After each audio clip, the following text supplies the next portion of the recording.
அம்மா மீனாட்சி இருக்காங்களா? யாரு? அப்பாவுக்கு 60ஆம் கல்யாணம், அதான் பத்திரிக்கைக்கலான்னு வந்தோம். வாங்க தம்பி உக்காருங்க. சிவகாமி சேர் எடுத்துட்டு வந்து போடுமா. சரிம்மா.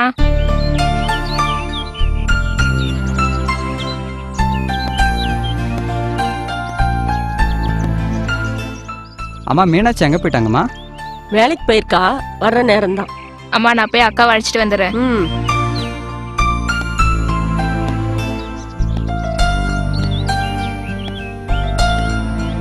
அக்கா உங்களை பார்க்க யாரோ வந்திருக்காங்க. அண்ணா, என்னம்மா? எங்க வீட்டுக்கு யாரோ வந்திருக்காங்களா, நான் போய் பார்த்துட்டு வந்துடுறேன். அப்படியே சாப்பிட்டு வந்துரு.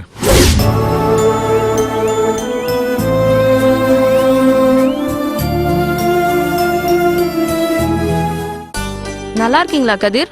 நல்லா இருக்கீங்களா கோபி? நாங்க நல்லா நீங்க இருக்கோம். வருவீங்கன்னு நினைச்சு கூட பார்க்கல. ரொம்ப சந்தோஷமா இருக்கு. நீங்க நல்லா இருக்கீங்களா? நான் நல்லா இருக்கேன். ஆ. நீங்க வந்தது எனக்கு ரொம்ப சந்தோஷமா இருக்கு. என்ன திடீர்னு, ஏதாவது விசேஷமா? இருங்க தண்ணி கொண்டு வரேன். சரிங்க.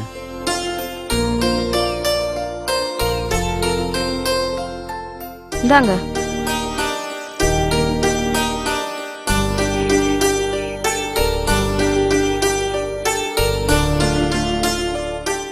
நீங்க பத்திரிக்கை வாங்கிக்கோங்க.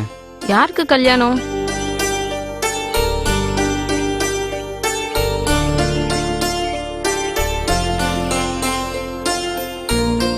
அப்பாவுக்கு 60ஆம் கல்யாணம், அதான் பத்திரிக்கைக்கலான்னு வந்திருக்கோம். கண்டிப்பா வரேன் கதிர்.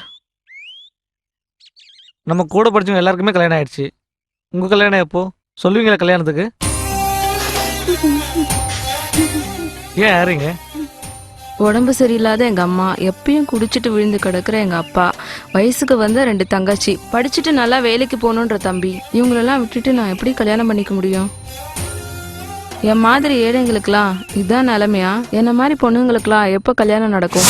உங்க மாதிரி வசதி படைச்சவங்க எல்லாம் 60ஆம் கல்யாணம் பண்றதை விட இந்த மாதிரி ஏழை முதிர்கனிகளுக்கு கல்யாணம் பண்ணி வச்சாலே அந்த சந்தோஷம் உங்க ஆயில நீடிக்க வைக்கும்.